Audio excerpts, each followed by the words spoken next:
안녕하세요. 오늘은 초등학생, 중학생 아이들 엄마인 제가 대학 입시 정보를 공부하는 이유에 대해 얘기해 보려 합니다. 앞선 영상을 보셨다면 학군지로 이사 오긴 했지만 아이들 공부에 유난스럽게 몰두하거나 치맛바람 거센 사람이 아닌 건 아셨겠죠?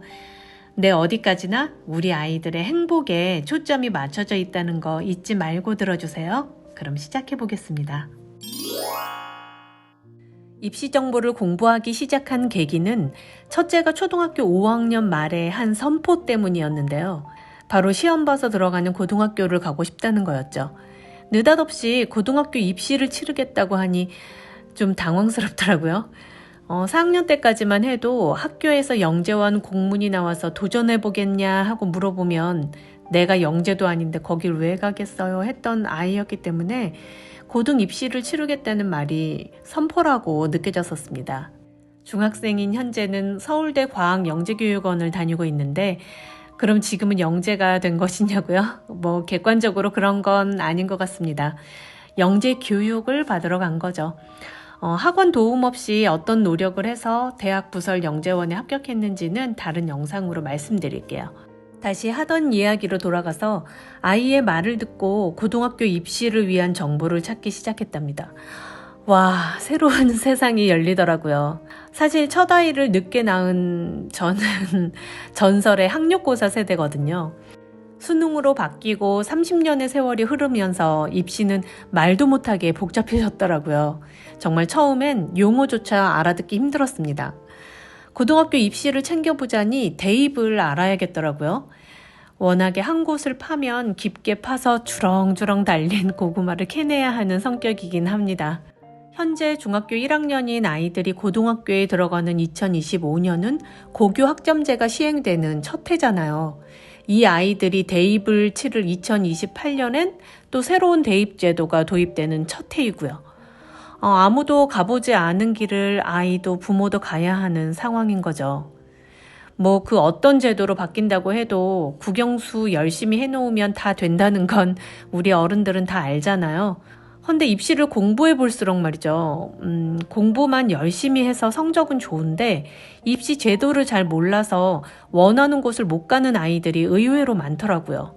요즘 입시는 성적만큼이나 전략을 잘 짜야 한다는 거죠.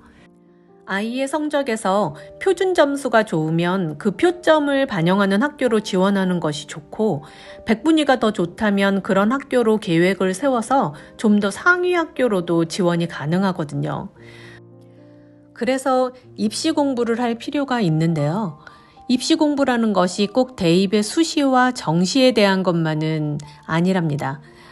대학 입시에서는 교과, 학종, 논술, 정시라는 방법들이 있다는 것을 알고 각자 어떤 방법으로 준비하는 것이 효율적이고 최대의 성과가 나올 것인지 우리 아이는 어떤 방법의 입시가 맞을지 예상해 보는 거죠.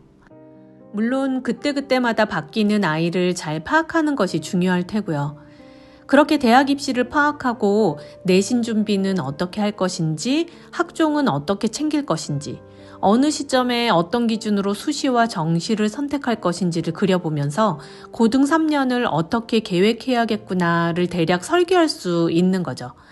그럼 그전 중학교에서는 어떤 고등학교로 진학하는 것이 좋을 것이냐를 고민할 수 있겠고요. 고등학교 선택을 고민하기 시작하면 그에 맞는 중학교 생활을 또 계획할 수 있겠죠. 너무 숨 막히시나요? 저도 처음엔 무슨 말인지도 모를 3합 5, 4합 6, 수능 최저, 비교과 이런 이야기에 그 넓은 모래사장에 덩그러니 놓여진 것 같았어요. 그런데 거꾸로 물 흐르듯이 흘러내려오면 점점 우리 아이만의 그림, 그런 큰 그림이 그려지실 거예요. 중3이나 고3 때 요즘은 비싼 비용 치르면서 입시 컨설팅 많이 받으시잖아요. 근데 대단한 입시 전문가라 할지라도 내 아이를 잘 파악해서 최고의 전략을 제시할 수 있을까 전 의문이 들더라고요. 아이의 중요한 선택을 운에 맡기고 싶지는 않습니다. 저희 아이는 중학교 1학년을 마무리하고 있는 시점이에요. 중학교 입학하기 전인 6학년 여름방학에 저와 이런 대화를 나눴습니다. 어떤 사람으로 성장하고 싶은지, 어떤 꿈을 꾸고 있는지, 무엇을 제일 잘하는지, 또 잘하고 싶은지에 대해서 정말 많은 대화를 나눴어요. 영재원에 제출할 서류 작성을 하기 위해서 시작한 대화이긴 했는데 참 적절한 시점에 좋은 대화였다고 생각합니다. 큰 그림을 어느 정도 제가 가지고 있었지만 그 그림의 출발점은 엄마인 저도 알 수가 없잖아요. 제가 정해서도 안 되고요. 그래서 아이와의 대화로 그 출발점을 찾을 수 있었던 거죠.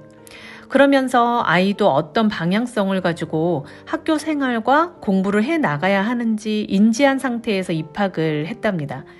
한 학기에 독서록은 몇 개 정도를 낼 것인지, 어떤 과목에 어떤 내용의 책을 읽을 것인지, 아이의 꿈에 맞는 일관성 있는 활동들을 해나가기 위해서 동아리는 어떤 것을 선택할 것인지, 수행평가를 할 때 과목별 선생님들께서 학년 초에 제시해 주시는 평가 기준을 잘 챙기고 그에 맞춰서 어떻게 활동해야 할지 준비를 할 수 있었어요. 큰 그림의 기준이 있다면 중학교 1학년부터는 디테일로 들어가는 거죠. 선택과 집중을 할 수 있도록 말이에요. 예를 하나 들어볼게요. 고입을 치르기 위해서는 내신 성적과 함께 세특이 중요한 경우가 있는데요. 막상 원서를 써야 하는 중3이 돼서 나이스를 확인하면 2학년, 3학년 세특란에 아무것도 쓰여있지 않은 경우가 있을 수 있습니다. 무척 혼란스럽겠죠. 중학교 1학년은 자유학기이기 때문에 모든 학생들의 과목별 세부 능력 및 특기사항을 적어주시는데 그 이외 학년, 즉 2학년이나 3학년의 세특 입력 대상 범위는 학교마다 다르다는 거죠. 어떤 학교는 한 반에 20%만 대상으로 하기도 하고 또 다른 학교는 10%만 대상으로 하기도 하고요. 대상을 정하는 기준도 학교마다 다르고요. 그러니 고입을 치르려는 계획이 있는 입장이라면 과목별 선생님들께서 세특을 입력해 주시는 범위 안에 들어야 한답니다. 모호한 기준에 좀 당황스럽긴 한데요. 성실하고 적극적인 학교 생활이 답이라는 생각이 듭니다. 다행히 고등학교는 모든 학생이 입력 대상이네요. 이런 내용을 알고 학교 생활을 하느냐 모르고 하느냐의 차이 느끼셨나요?